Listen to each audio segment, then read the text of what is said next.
you may find along the way that you thought, oh, I want to be an actor. And you find out later, I'd like to be a costume designer. I've seen that. And or director or whatever. And, so have some flexibility. Don't kind of set your say, oh, I'm going to be a director, because you may find that may not be your strongest suit. This episode is brought to you by the best-selling book, Rise of the Film Entrepreneur, How to Turn Your Independent Film into a Money-Making Business. Learn more at filmbizbook.com. I'd like to welcome to the show George Stevens Jr. How are you doing, George? I'm doing well. Thank you. Thank you so much for coming on the show, sir. I'm excited to talk to you. You've lived a very interesting life, sir, to say the least. Well, I'm working on it. You have definitely gone through some journeys in your life, in the film industry and in politics and so many different areas. So, my first question to you is, how did you get started in the film industry? I know your father was a little well-known director. A little guy, started out a few years ago. But how did you get your interest? How did you get your foot in the door, if you will? Well, as you suggest, my father was a director, but just for full disclosure, my great-grandmother was born in San Francisco after the Civil War and became an actress, and a fine actress on the stage. And she was known as the youngest Ophelia to the great Edwin Booth's Hamlet. He was the greatest Shakespearean actor, really, I think, in American history. Certainly his Hamlet is renowned. And she started 5 generations of Stevenses in show business. Her daughter, Georgie Cooper, was my father's mother, and she married an actor called Landers Stevens, and it kind of went on from there. And yes, having been born to a father who was a director, at the time I was born, he was photographing Laurel and Hardy comedies. He was a cameraman. Wow. And in 1935, he directed Alice Adams with Katharine Hepburn and Fred MacMurray at age 30. And from then on, he just made great films, one after the other. Had a 3-year experience in World War II overseas in that chronology. And when he came back from the war, a couple of years after that, I was graduating from high school. And I didn't have a summer job. And he said, well, you can help me. And he gave me 2 jobs. One, did this at home, and was to break down Theodore Dreiser's An American Tragedy, the great novel of a murder in the Eastern United States, because he was about to write the screenplay for what became called A Place in the Sun, with Montgomery Clift and Elizabeth Taylor and Shelley Winters, which was his first Oscar-winning picture as a director. And I broke that down and gave him all the information in 2 notebooks. And then also I was to read the stories. They sent from Paramount Pictures, where his company was, they'd send books, screenplays, all sorts of stuff. And it was actually it was kind of boring, because most of these were kind of treacly love novels, and for a 17-year-old on hot summer afternoons. Yeah. But one afternoon, a smaller book came, and I picked it up and I read it in the afternoon. And I went to see him that night with the book in my hand, and I walked in, he was in bed reading, and I said, Dad, this is really a good story. I think you ought to read it. And he said, why don't you tell me the story? So my brain started working, and I started reconstructing this book that I'd read, and I walked around his bed telling him the story of Shane. Wow. It was Jack Shaver's novel.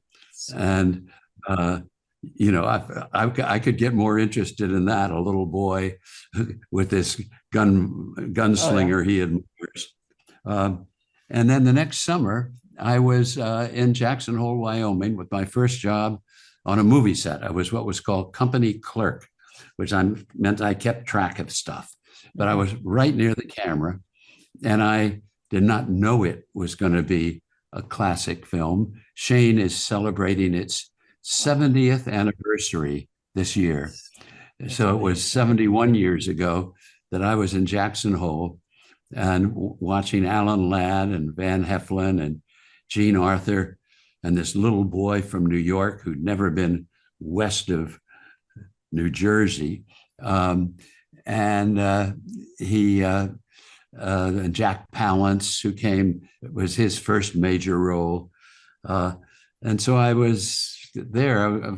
I was seeing it all, and I did kind of fall in love with it. You were born into the business. I know a lot of people who've been born in the business that don't get bitten by the bug, but it seems like you were not only bitten, you were mauled by the bug. Yeah, and some people get bitten badly by it the wrong way. Particularly, I mean, I'm very fortunate that I had a wonderful father and mother, but sons of famous fathers, at the time that most of them were having difficulty with it, and I think largely by the nature of my father, it worked out beautifully for him and for me.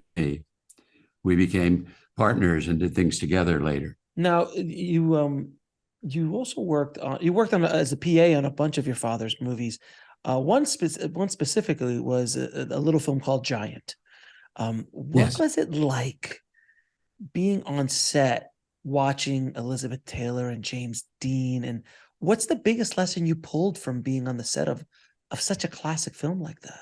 Gosh, there's so many, Alex. But it was a great experience because I gotten out of the Air Force, I gotten out of the college, Occidental College, and the Korean War ended, and they postponed my commission for a year, and I had nothing to do.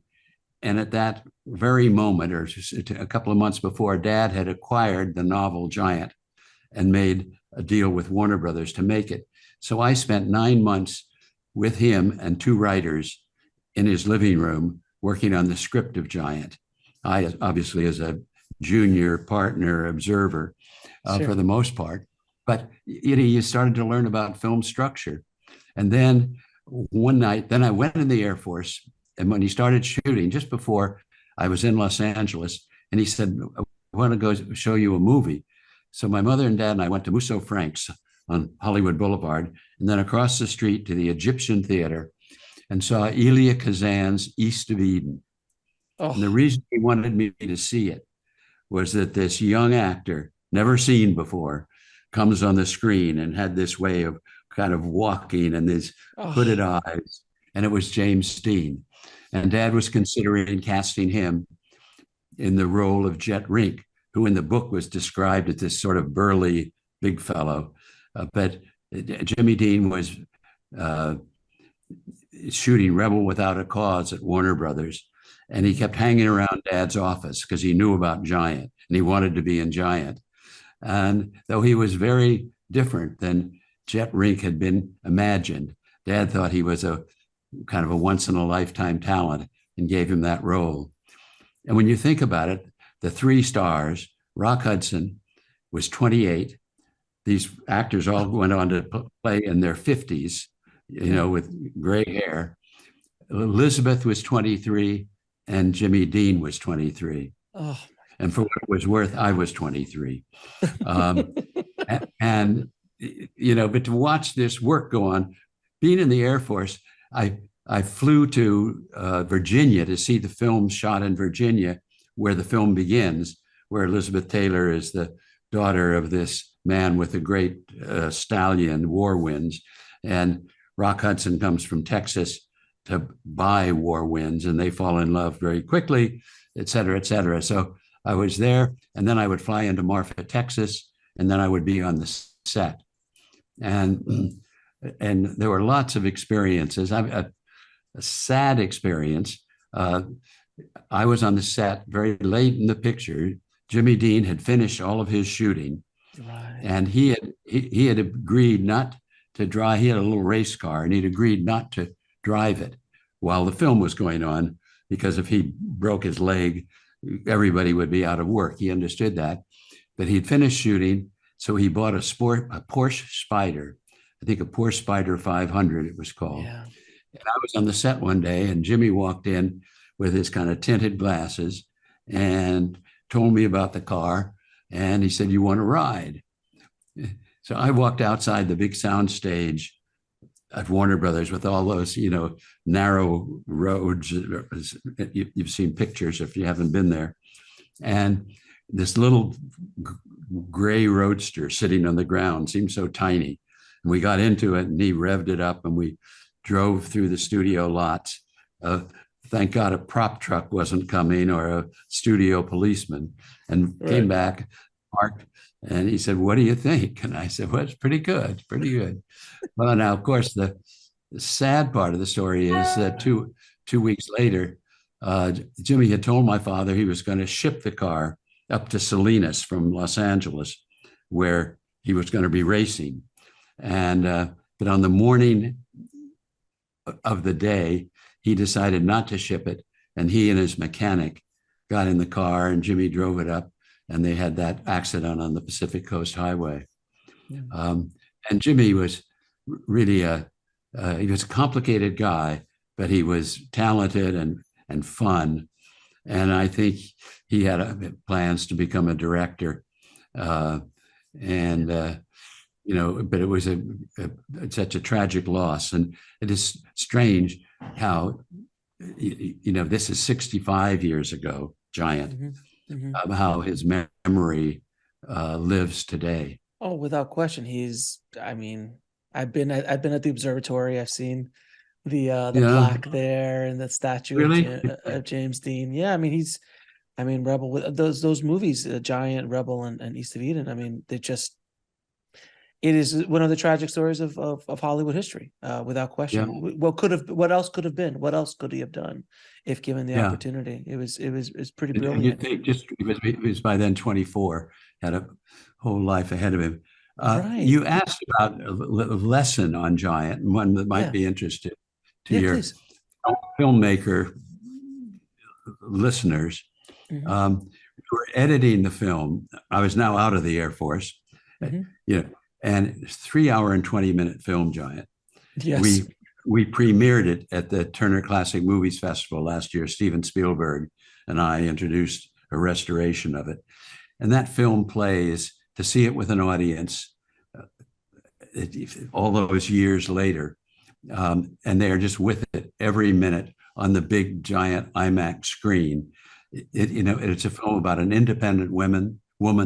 They weren't making films about independent women in 1956, and it's a film about the Hispanic problem, or that existed back then, and it's a issue we are still working with in our country. So the film is so far ahead of its time in its kind of values and concerns. But we were editing, and I've been working with him for a year in the editing room. Again, hot summer, and I've got a golf game to worry about. And we'd had two previews, and I said to him, just the two of us there, and we're running the picture. And I said, "Dad," I said, "this picture, we've had two previews, audiences love it. I think, don't you want to just get it out there?" And he looked at me and he said, "When you think how many man hours," I think today it said man and woman hours, "are going to be spent over the years watching this picture, people sitting and watching it, how much time will be spent? Don't you think it's worth a little more of our time right now to make it as good as we can?" And it's a lesson that I took with me in everything that I've done, in that idea that it's just, I've just finished a book called My Place in the Sun, Life in the Golden Age of Hollywood and Washington. And I was finishing it during COVID, which gave me time. And I worked on it like Giant. I just would go back, quote, reel one, as the way he would do, chapter one, and go through it and just polish it and make it as good for the audience as you can. So the lesson is respect for the audience. Right. And I think that should be in the head of every filmmaker. Absolutely, without question. Now, when you were on the set of Giant, you had a young Elizabeth Taylor, which was your age at the time. she is obviously a legend in what she was able to do. I've got to imagine, guy to guy, you must have had a crush on her. I mean, every man on that set probably had a crush on her, Well, but she was your age. well, I met her a few years before when Oh, Dad was did doing you? A Place in the Sun. And I came on the Oh, set and a Saturday, and Montgomery Clift and Elizabeth Taylor were shooting a scene. And right. I watched Dad direct the scene. And a quick story, because you have Sure. people who make films. Yeah. And he said, Monty, why don't you go over there by the pool table? And Elizabeth, why don't you just start at the door and then we'll just try it. And so they went and they did the scene with a script girl, script person giving her, corrections if they missed the dialogue and all. Mhm. And Dad said, all right. He said, oh, well, let's do it one more time. And so they went back and they did it again. And so that's good. Let's do it one more time. And so they do it again. And then after that, Monty comes over and comes up close to him and starts asking questions. And Elizabeth comes over. Anyway, and anyway, they kind of got the scene all set, and it was time for lunch. And I said to Dad, I said, why did you have him do it 3 times before you gave him any instruction? And he said, sometimes it's helpful for the actors to know that they may need some help. In other words, That's brilliant. That's actually pretty brilliant. It's a brilliant way of thinking about it. His job was to make the actors comfortable. Sure. But in order to give them advice, the advice has to be welcome. If he goes over and says, no, why don't you go here and you go there and do that? Anyway, it's just a little lesson in directing. But on that day, he introduced me to Elizabeth on the set. I mean, and she was, without question, in my mind, the most beautiful person on the planet, And then as we're getting for lunch, Elizabeth walks over, said, would you like to go to lunch? So I found myself walking down the streets of the Paramount studio. We were both 17. and right. And we go to the commissary and she kind of walks in and I follow in her wake as the woman takes her to a corner table and all. And then we had, and she said, what would you like? And I was kind of fumbling around with the menu. She said, I'm going to have a hamburger and a chocolate milkshake. And I said, that works. Let's do that. And so I had lunch with Elizabeth Taylor, which was, and throughout many episodes in my book, because Elizabeth kept coming in and out of my life, and right up to the very end of hers. She was a wonderful talent and great fun. That must have been that's amazing. Well, listen, with all of you grew up in the golden age of Hollywood, and you were in the midst of it. You were in the thick of it. Were there any actors or actresses that had a major impression on you in your life? Well, obviously many from on the screen, and particularly some of the older ones, Jimmy Stewart and Sure. Henry Fonda and Betty Davis. And when I started the American Film Institute, that's another story. Sure. So I started the American Film Institute Life Achievement Award. And, the first was John Ford, and the second was James Cagney and Orson Welles and Jimmy Stewart and Capra and Fred Astaire. It's gone on a few other names, yes. Yeah. So I knew all of those greats, but I think the two who, because I worked with them in personal situations, were Sidney Poitier and Jack Lemmon. They were a few years older than I am, but more of my generation. And I knew them in all aspects of their lives. We became great friends, but I produced and directed and wrote Separate but Equal, the story of Brown versus the Board of Education, a miniseries that won the Emmy for the outstanding miniseries. And I did I've only done 2 miniseries, and both won the Emmy, one with Jack and one with Sidney. And Jack was just this extraordinary, gifted Oh, fellow who could do drama and comedy, and was such fun. And Sidney had all the great human qualities, in addition to being such a pioneer in the matter of, and Separate but Equal was about equal justice. He played Thurgood Marshall, arguing, developing and arguing the case against segregated schools in the Supreme Court that led to the outlawing of segregated schools. So those are two pretty impressive ones, to say the least. Both legends in their own right. Because you were in the golden age so much, is there any misconceptions that people have of that time in Hollywood, of that time in filmmaking in general? Any misconceptions that you think that you can think that come to your mind? I guess I don't think, I guess there are all kinds of conceptions, Alex. But one is, it looks like a lot of fun. It was really hard work. Oh, and making the great films, particularly accepting those challenges, and films are filled with adversity.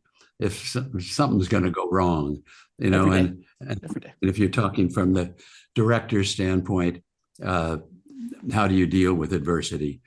How do you deal with personalities? But when you tie a ribbon around it, Turner Classic Movies, it's just amazing how so often you turn on and there's something that's just delightful. There's another phrase that's kind of part of the Stevens family, that it involves another little story, but Dad and I went to the Academy Awards in 1952. And I sat next to him, and Joseph L. Mankiewicz came on the stage, who had won the Oscar the year before for All About Eve. And he read the nominees for Best Director. And he said, John Huston, The African Queen; William Wyler, Detective Story; Vincent Minnelli, An American in Paris; Elia Kazan, A Streetcar Named Desire; and George Stevens, A Place in the Sun. Pretty good year. It's a pretty good year, to say. The competition was stiff that year, let's just say. Yeah. And I wouldn't be telling you this story if John Huston had won for African Queen. My father won his first Oscar for A Place in the Sun. And we were riding home that night, and the Oscar was in the seat between us. He was driving the car, a little old school there. And the Oscar was on the seat between us.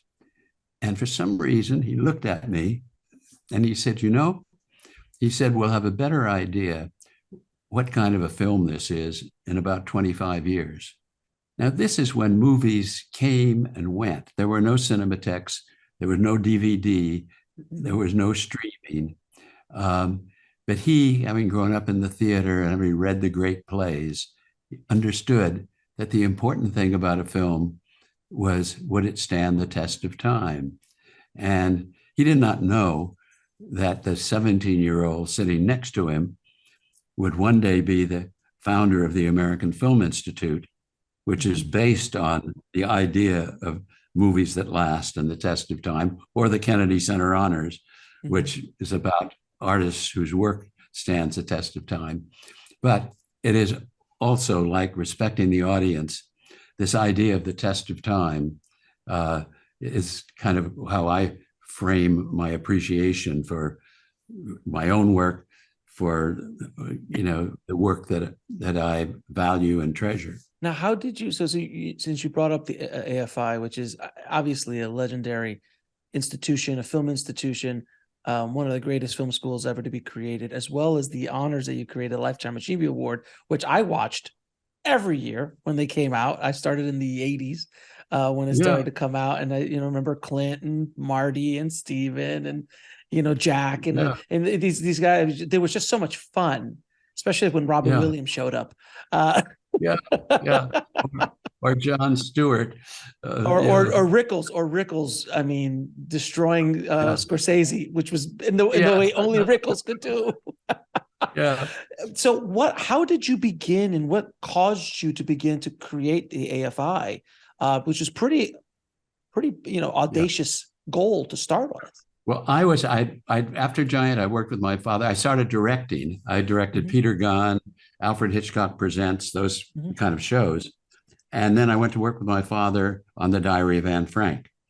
And we completed that. I was associate producer, and then he got behind schedule, and I directed all of the location work in Amsterdam. He had always done his own location work. So it was a big step up for me. But I did kind of joke to my friends that I said, I think I'm going to devote my entire life to becoming the second best film director in my family. And then Edward R. Murrow, the great broadcaster, came into my life. President Kennedy had been elected, had asked Ed to run the United States Information Agency, which made the Voice of America, telling America's story abroad. And they had a film division. They made 300 documentaries a year. And Ed wasn't satisfied with the documentaries. And he asked me to come run the motion picture division of USIA. And it took me into the new frontier and President Kennedy, and just a whole exhilarating new world. And I was making films. I mean, I was able to, Ed wanted a total rejuvenation of what was being done under the more staid Eisenhower administration. And I brought in lots of young filmmakers who went on to have great careers, and we made wonderful films. And I love one thing about President Kennedy. He was so eloquent, and he had wonderful quotes in his speeches. And one that I remember I'd written down, he read the ancient Greek poetry, and he loved to quote. And then he spoke of the Greek definition of happiness, which the ancient Greeks said is the fullest use of one's powers along lines of excellence. And I realized that Ed Murrow and President Kennedy had put me in the saddle of Greek happiness. I was making films, loving what I was doing along lines of excellence and for public purpose. So it was a wonderful, Murrow and Kennedy were great influences on me at age 29 and 30 when I came to that job. In 1967, but I had, in the Kennedy government, because there's not much about film going on. And I, had earned some prominence because people were conscious of the films we were making and working with Murrow. And so people would come to me when it was an issue of film. And the National Endowment for the Arts was created to support the arts, the first legislation funding for the arts. And they knew they could give grants to ballet companies or symphony orchestras, but what do they do about film? You can't give a grant to MGM, so it came to me, and I suggested an American Film Institute because I had been working with young filmmakers and knew that we needed better opportunity and training. I was conscious of the disappearing of our film heritage, that all the films made on nitrate stock from the beginning up to the 1940s were disappearing, catching on fire or in great archive fires, or so we started this film rescue program at AFI, and I was asked to run it. And actually, Gregory Peck was the first chairman, and Sidney Poitier, to bring his name up again, was vice chairman of AFI when we started it. Now, at that time, and correct me if I'm wrong, there weren't that many film schools or programs in the country at all, right? In the 60s? There were several. There UCLA and USC had film programs, Columbia and NYU, maybe a few others, but they were part of 4-year courses. Right. And we had a theory, I had a theory, that what we needed was a bridge from education to the profession. And so we called our students, fellows, and they came for 2 years to gain that added knowledge. Oh, you weren't required to have been a film student. I was as interested in what they were going to bring to the screen as to whether they knew how to run a movieola. On among our first outstanding students, one was Terrence Malick, and Terry had made one little 13-minute film, I think, in the back of a taxi cab, but he was a Rhodes Scholar. He was teaching philosophy at MIT. He'd been a journalist. He was going to bring something to the screen. And another was an art student in Philadelphia, whom we gave a grant to make a little film called The Grandmother, which you can picture a perfect little film about a grandmother. It was quite weird. And then he came to AFI, and his name was David Lynch. Yeah, I knew where you were going with that one. you were ahead of me. I was ahead of you on that one. The second you said weird, and I already felt that was David coming in. I mean, yeah, who are some, for the audience, can you kind of talk a little bit about who the alumni are? Because you have, the AFI has popped out some of cinema's best auteurs and best filmmakers. Yeah. Janusz Kaminski, the cinematographer who does all of Steven Spielberg's films, Darren Aronofsky, Caleb Deschanel, who was one of the first fellows and is still a top cinematographer. Oh gosh, and so many. The woman who directed Coda. Oh yeah, yes, she's there. And just outstanding. I wish I had the list in front of me, but those are a few of them. Memory, but just many wonderful filmmakers are from Ed Zwick and Marshall Hurst. I've had Ed on the show. Ed is such a wonderful, wonderful soul. Oh, he's such a wonderful. It's like talking when I had him on the show. It's like talking to the Church of Cinema. He's just the reverence, like yourself. The reverence for cinema is remarkable. You mentioned that you worked on Alfred Hitchcock Presents as a director. Am I fair to say that you met Mr. Hitchcock and spoke to him or worked with him in what way? Indeed, yes. Oh, please, you have to tell me some stories about Alfred, please. Yes. Well, actually, only almost to say hello when I was directing Alfred Hitchcock, because he was busy making Psycho or something. But he had a wonderful woman, Joan Harrison, English woman, who ran it, and I really worked through Joan. But then when I started the AFI, Hitchcock would come and do wonderful seminars at AFI. He was just so precise about movie making and wanted to simplify it. And I remember him saying how important the screenplay is. And he said, once the screenplay is right, he says it's automatic. And then somebody said, well, why don't you let somebody else then go direct it? He said, they may screw it up. In that droll way he used to speak. Yeah. Oh, that's and then we honored him with the AFI Life Achievement Award show. I saw that one.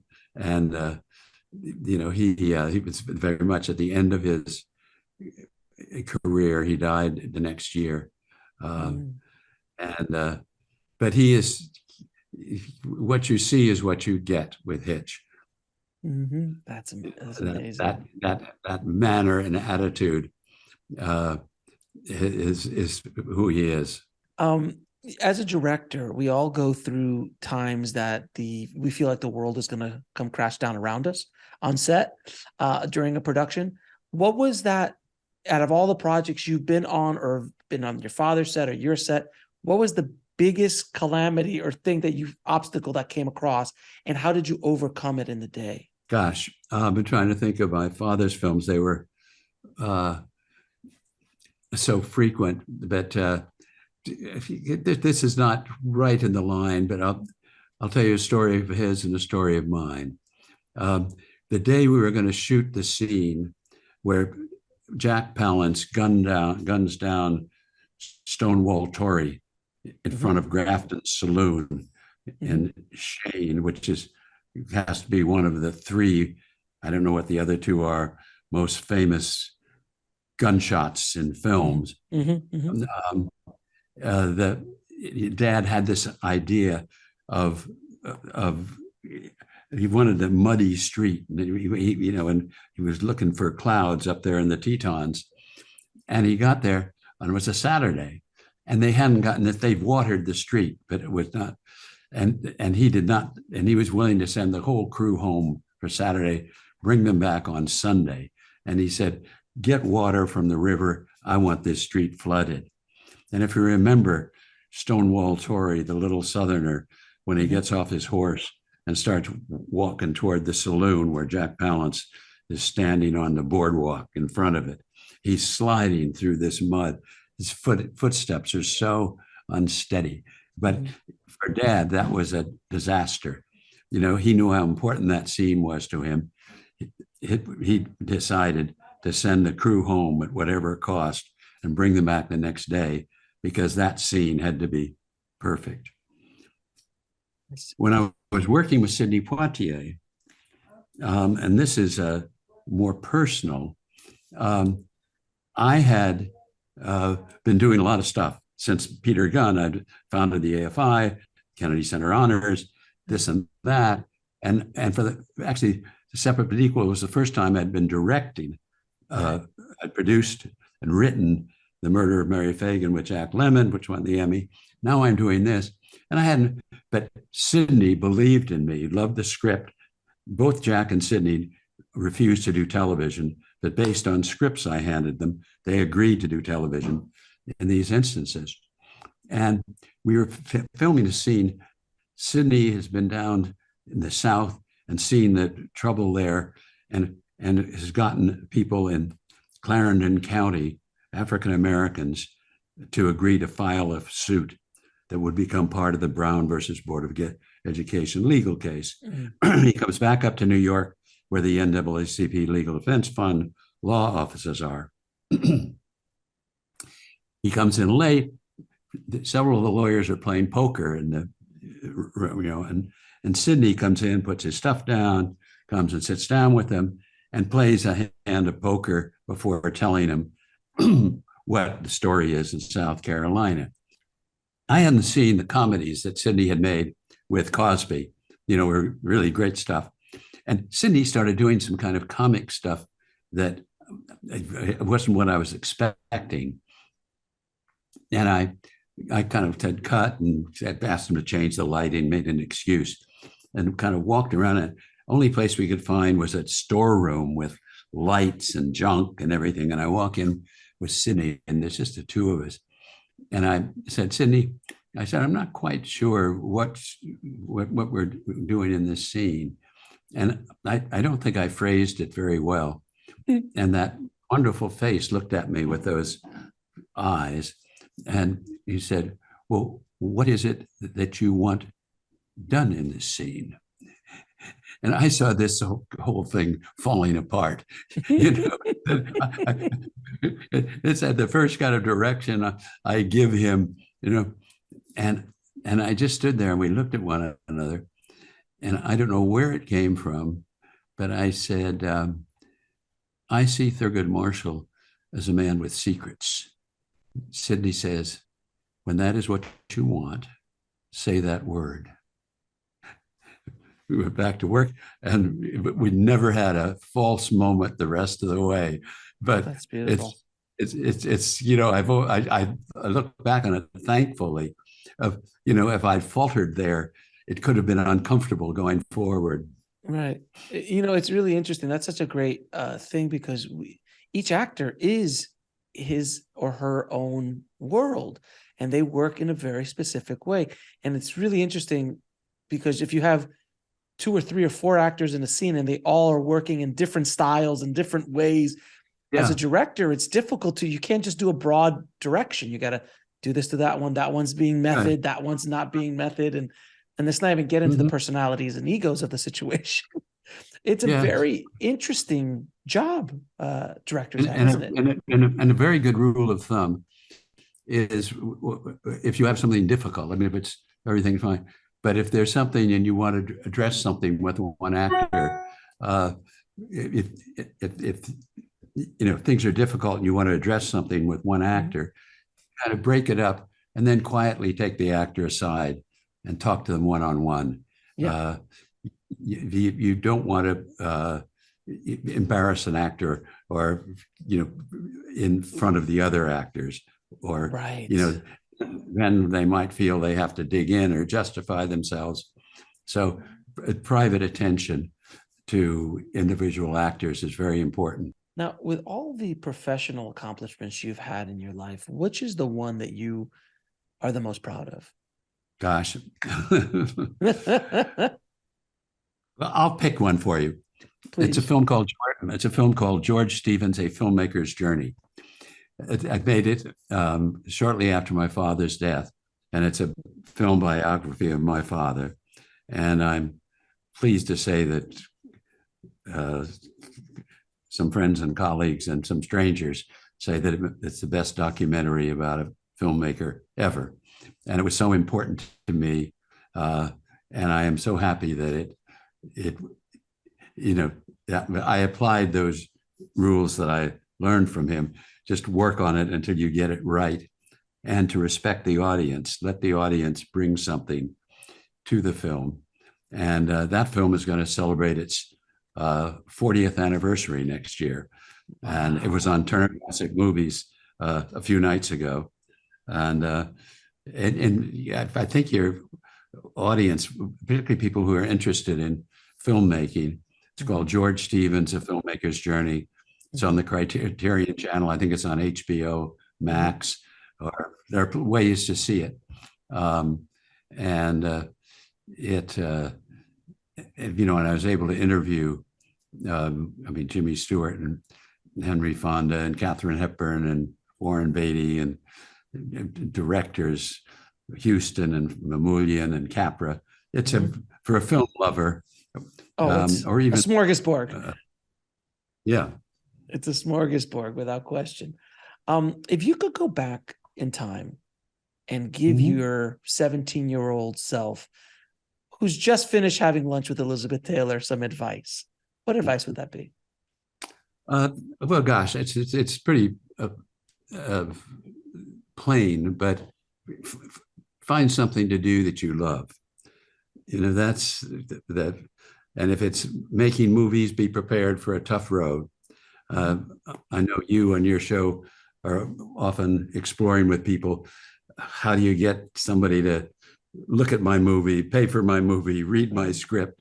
And there's no short answer for that. It's whatever the circumstances, you have to work with those circumstances.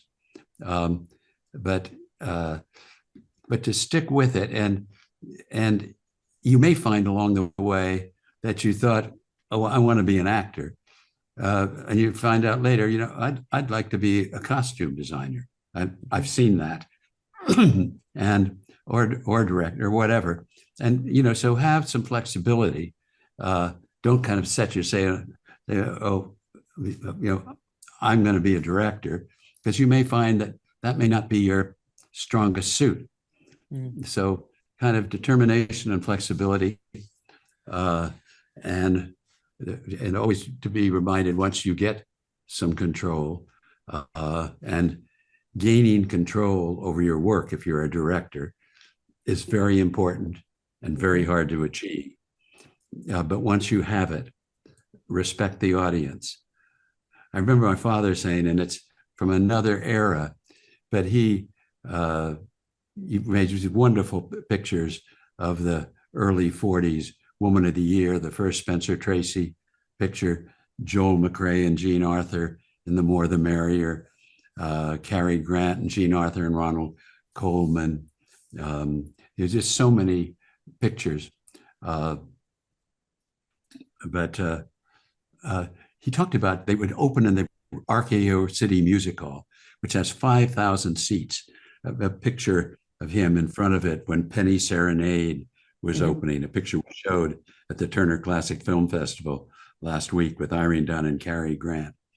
But he said there's something when 5,000 minds come together. He said they close the circuit. They bring their intelligence, they bring their curiosity, and the link is closed between the filmmaker and the audience. And just to have that idea that the audience, he said about Shane, which, you know, classic Western and all, somebody was trying to make it a little fancy. And he said, you know, I think I made Shane for the truck driver in Arkansas. He says he spends a day alone driving his truck, and he may not be able to articulate his thoughts, but he's thinking and he's curious about things and he has ideas. And I want to leave a little something for him to do when he comes to the movie. Let him bring something to it. Oh, it's beautiful. That is beautiful. That is really, really beautiful. You know, since you've, you know, been raised in Hollywood and you've seen it change from the golden age to where we are today, where do you think the future of the industry with all this new technology, this new generation that's coming up that is not as in love with movies as maybe my generation or your generation was, because so many other options for entertainment are out there. What do you think the future is for Hollywood moving forward? Well, it's very much up in the air. And I'll tell you what I hope is I hope that the movie-going experience revives itself, that there's something more than Marvel comics and the big, you know, the pictures that people love for a good reason, but that right now it's almost only those that are flourishing in today's theatrical, you know. And I want people to see pictures on the big screen. That idea of my father with 5,000 people, if it's 500 or 1,000, you know, seeing it with other people. So I'm hoping that that will re-nourish itself. And of course, there are values to streaming. Our sets are getting bigger at home, and it's a better experience than it used to be. But and more kind of good directors and writers are now working for streaming and television, because they can tell stories that they want to, and that's in my plans for the immediate future, because it is a way to tell ambitious stories. So, and now we have this writer's strike, which is, I think, very serious, because I think the writers are really feeling genuine, and I'm, of course, a member of the Writers Guild, of displacement, that there are less jobs, and people are finding a way, and they kind of fear that they're going to start asking AI to write a script or polish a script or whatever. And so I'm very much interested in the writers reestablishing a place, but it has changed so much that it's going to be difficult, but very important that the studios and the writers and the other guilds come together in a way that's fair. I mean, there are people, you know, making $50 million a year off of the work that these writers are doing. And there has to be some way to find a fair situation that allows this fabulous medium that is so rich and provides so much for it to flourish. But isn't it always the way, though, that the machine will always take advantage of the artist if left alone to its own devices? I think that is true. I think that is right, and that's why the unions are important, and that's why, you know, collective and all that stuff with what's going on. I agree, and it's more. I've spoken to so many writers on the show who are just saying it's just becoming more and more difficult to make a living, not even become rich, just make a living in the business. Directors as well, because they're becoming more gig orientated. Like here's a flat fee. Thank you very much. out the door you go. And if there was a job every week, maybe, but there isn't, Well, direct. people who used to direct television, kind of work I did long ago, there were 3 networks or 4 networks with a whole season, 20, 30 episodes. That's kind of diluted now. Someone told me that a prominent agent I was speaking to 2 days ago, that I think the last strike was 2008, 7 or 8. And that year, the networks shot 55 pilots. Right. This year, there were 15 pilots.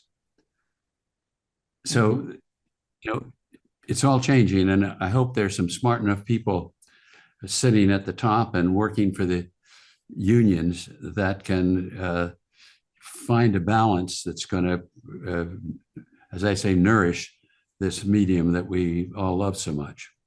I agree with you 100%. I don't want to. I grew up in the video store days.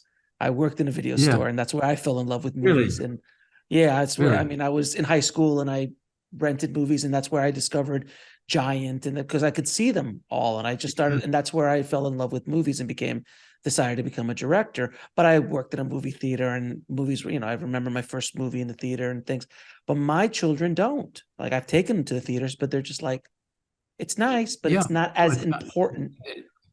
They did not grow up with it. We're now going to have the first adult generation that did not grow up going to the movies. And correct. And it's something that's going to have to be managed. And, and the idea you can look at a movie on your phone, with all due respect. No matter how clean and crisp the phone is, it's a travesty to watch Taxi Driver on your iPhone. Seriously. Or Giant, for God's sakes. It's the movie itself is called Giant. You should not be watching it on a small screen. To watch Taxi Driver in a taxi. Essentially, that's a different experience depending on what street you're driving down and who's driving. George, what do you hope to leave behind as a legacy in film with the work that you've done over the course of your life and career? Well, I'll encourage people to read My Place in the Sun or listen to it. Just come out on an audio book. Yes.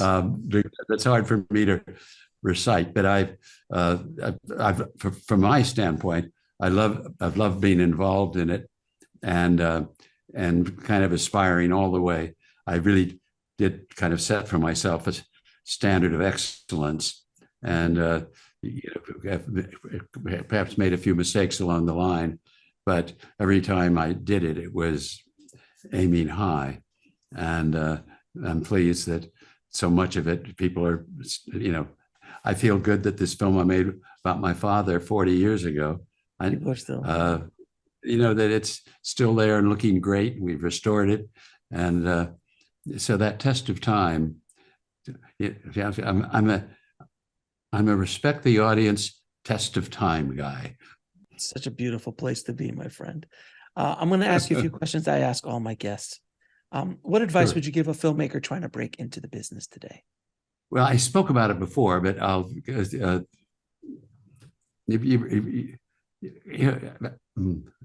I would say to figure out where you're going, believe in yourself, and keep your eyes open. And you're not choosing an easy path, so you have to be prepared for doors to slam, and but make good friends, work with friends, and set your sights high. What is the lesson that took you the longest to learn, whether in the film industry or in life? I think to listen. Listening is very important. And I think when you're young, or even when you're old, depending on how if you're stubborn or not. Yes, being a good listener. I remember Jimmy Cagney saying, in some context to me, he said, "Well, I'm a listening actor," and I think in any field, in politics, in journalism, so many but just as a human being, listen to the other person. And 3 of your favorite films of all time. Oh gosh. Well, today. Today, I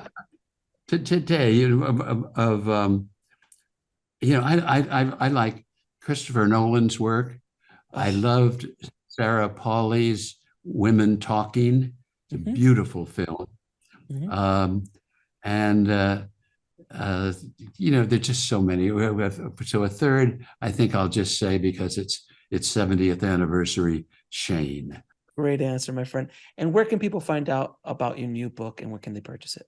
No, at Official GS, I think, is my Twitter handle. I'm not a huge Twitter person, but I did put on Twitter yesterday. I came upon a letter I wrote to my father on Gunga Din when I was five years old, and picture of him on the set. But GeorgeStevensJr.com is my website. All lowercase letters. GeorgeStevensJr.com. And then Amazon, you could buy the book or Audible to listen. Yes, exactly.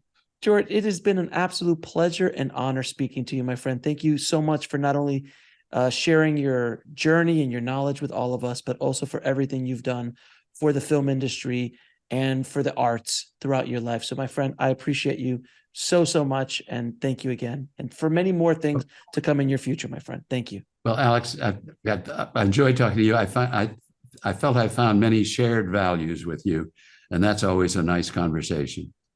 A pleasure.